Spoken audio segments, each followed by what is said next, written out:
I'm going to show you how to catch trades exactly like this. It's super simple and it's the first intraday trading strategy I used that actually generated a profit in the markets. So you need to go to indicators at the top and we're going to add 3 different things. We're going to start out with a moving average. So you'll want to click moving average exponential twice. We need 2 of these. So we click it twice and you'll see your chart looks something like this.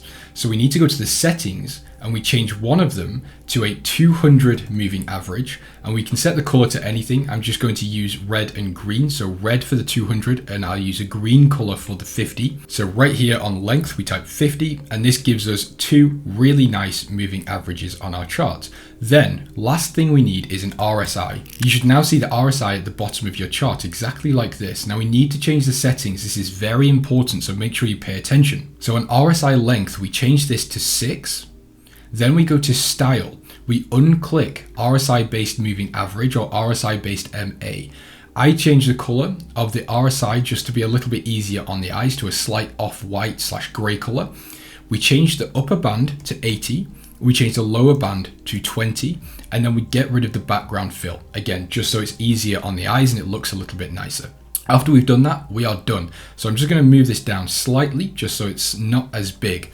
So now your chart should look exactly like this. We have 2 moving averages and 1 RSI. So just like my swing strategy, we use the moving averages as a way to determine the trend, but we also use it to find pullbacks. And we also use the RSI to filter those pullbacks for entries. So what we see right here is the 200 moving average followed by the 50 moving average and then prices underneath. This is a downtrend. So we want to be trading with the trend. We want to sell into the downtrend. Trying to pick bottoms and tops is a losing strategy. We want to ride the wave and follow the trend. So what we have, as I've already mentioned, we have the downtrend, but how do we find entries? Well, it's very, very simple. We need to find places in the market where it comes up above or to our 50 moving average and then rejects. We do not want to see price breaking above our 200 moving average. We will move on to examples where that does happen and how we can counteract it shortly. However, this is a perfect example. So when we see price establish a downtrend where price is obviously moving down, it's breaking previous levels of structure, and we've had the moving average crossover, we can comfortably and confidently say that we're now in a bearish trend. So once we have this pullback, what do we notice? Well, we notice that RSI becomes overbought, and this is exactly why we use the length of 6. If we use the length of 14, which is the default, all of the readings will be much more common. The setting we use with 6 only gives us the most extreme situations, and this helps us filter the entries. If we use the normal moving average, every small pullback would be reading overbought, oversold, and that would put us in too many low quality situations. So in this case, what we want to do is see the moving average overbought. We want to see price pulling back. Once we see a candle close in the direction we want, so in this case, we have a bearish candle close, this is where we will look to execute.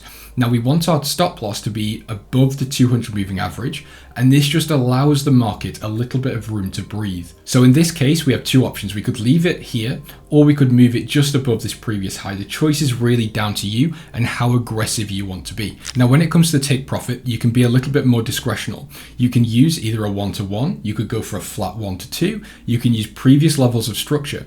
So in this case, what we see is this previous low over here. So we could be looking for just under a 1-to-2. So this would put us at a 1.9 risk reward. But what we could then do is obviously just reduce the stop loss slightly to make it a 1-to-2. So we can refine our R&R very simply. So you can see in this case, because we are following the trend very, very easily with the moving averages, and we are waiting for the market to become technically overbought on a pullback, we can find a very strong entry point. So this is the concept. So I'm going to show you a few different situations and how we can trade around them. So right here, for example, what we see is a range-bound market. We have a move to the upside, we establish a bullish trend, we do not get a bearish reading. So we can see we get overbought readings, but because we want to buy, we don't trade off those. We don't want to buy into an overbought market. So when we are looking to buy, we need to see the RSI oversold. When we're looking to sell, we need to see the RSI overbought. So in this situation, there is no valid trade. But then what we see is the moving averages become parallel. They become sort of intertwined or side by side.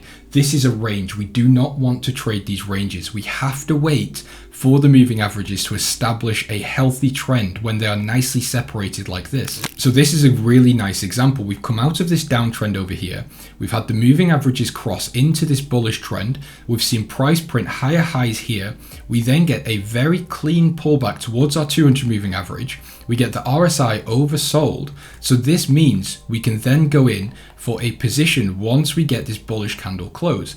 So our stop loss, again, can be a little bit more discretionary. You could put it below the previous low, or you could tighten it up to just be slightly below this 200 moving average. And then again, you could target a 1 to 2. You could remove a take profit and just deploy a trailing stop. Again, because we are following the trend, the probability of the market continuing to run in our direction is very high. So if we just move forwards a little bit, we can see that the market moves very, very cleanly. So what we could even do is actually just wait. So we could extend this position, and once the RSI becomes overbought like it does here, again, because we are buying, we could then look to sell this position, aka close the position. So when the RSI becomes overbought and we're buying, that could be a signal to get out. So if we scroll over a little bit more, we see the very same situation here.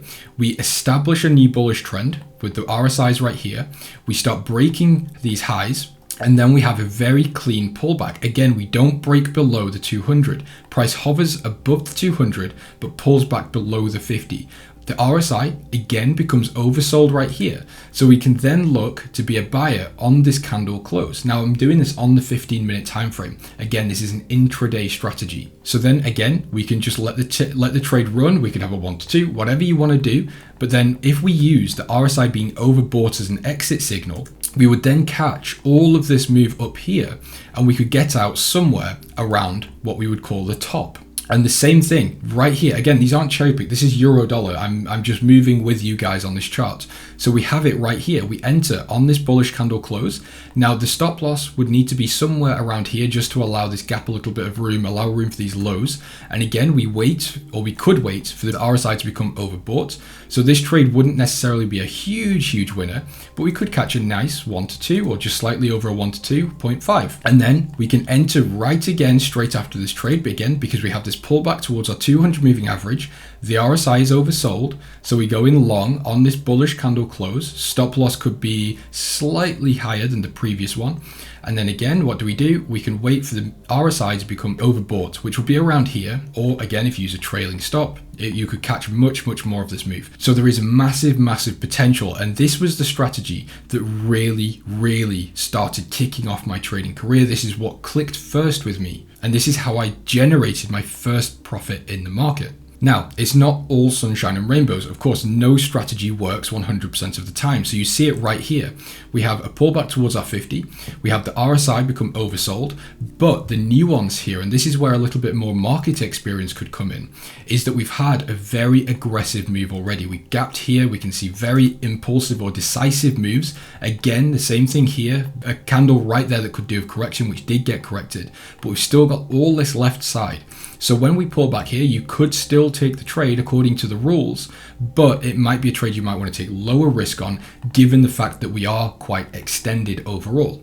But this trade would have been a loser if we did enter on the same rule category or the same rule criteria that we've been taking all of the other trades on. Now again, we avoid all of this because, why? The moving averages are parallel. They are side by side. This is a range we don't want to be involved with. So once the moving averages start fanning out and we see a decisive move lower, we see this pullback here, we can then look to take a trade. But as I said, price broke above our 200. So what do we need to do? Well, we need to wait to see price break back below. So once we see this bearish candle close below the 200 or around the 200 here, we can say this was a false breakout of a 200. And this is still a lower high relative to the previous high, and the RSI is oversold. The trend is still bearish. We can go in for a short position. Now you could go here with just a sort of 1 to 1.7 targeting these previous lows around there, or we can follow exactly the same rules and look for the RSI to be oversold. So in this case, the RSI would be oversold roughly around this point. So this would be a 1 to 3. So you can see how simple this strategy is. Now again, it doesn't work every time, but I'm not cherry picking these trades. You can see this is all sort of consecutively within the same market. This isn't me sat here showing you specific examples where it has and hasn't worked. So this is all within one time period that I've shown you. We've had one losing trade. So if we scroll forwards and keep going, you can see right here we become overbought on this 200 moving average. So if we also look to enter here, let's say we would enter right here just to be fair. So we would enter on this rejection candle right here of the 50 moving average when the RSI is overbought. Depending on where your stop loss is, you might get stopped out pretty quickly. If not, then you might be able to get out with a small profit. But in fairness, this very likely would have been a losing trade because the R&R here would not have been worth taking profits on. So this would have been a loser. Now again, during this period, we don't really see much movement with our moving averages. They're pretty much side by side. So we need to wait for the establishment of the new trend, which we do get. Then we can again go and look for some trades. So right here, this would have been potentially a loser. Again, this one really depends where your stop loss exactly is, but this wouldn't have been a great trade. So in fairness, we move on. We look for more trades. Now what we have, again, is a really smooth cross. So we've now got a bullish trend established. But what we don't see is any oversold criteria on our RSI here. So we can't trade this just yet. So we need to wait. So right here, we would look to enter on this oversold RSI on this bullish candle close, stop loss below the lows. Now again, depending on what type of R&R you use or what type of exit criteria you use, this could have been a winner for about a 1 to 1.5. Again, if you are using sort of a trailing stop, you probably could have got out for about 1%. If you hold trades, then this likely would have been a pretty quick losing trade. However, if we account for the idea that we spoke about earlier with the market being overbought, technically right here, we've got a lot of sort of impulsive moves on this left side. We may not have wanted discretionally to hold a long trade. So we could realistically have just targeted previous highs for around a 1 to 1. So hopefully you're getting the idea here. So now again, these moving averages cross. We are in a bearish trend, but it's not really doing too much. So I would have avoided this sort of period here. We didn't get any entry signals anyway, so it doesn't matter too much. So if we just continue to move forwards, we do get a very, very quick overbought criteria here.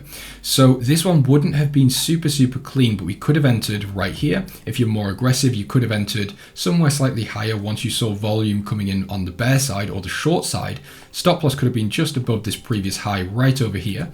And then take profit. Again, you could either wait for the RSI, you could take profits of 1 to 1, do whatever you please. But we could have gotten out, if you do follow the RSI, not for a huge deal, but it would have been around a 0.5% gain.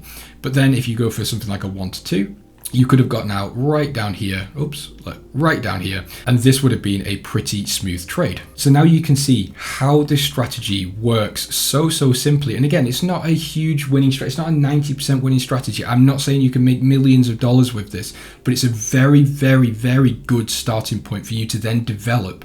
And because the R&R can be so good, because we are trend following, it makes up for these short, quick losers that we might take, just like this one over here. So what you could do from this point is then apply different time frames. So you could use the 1 hour trend, and this was part of the way that I did it. So right here, I would only take these 15-minute trades if the trend also aligned on the H1 time frame.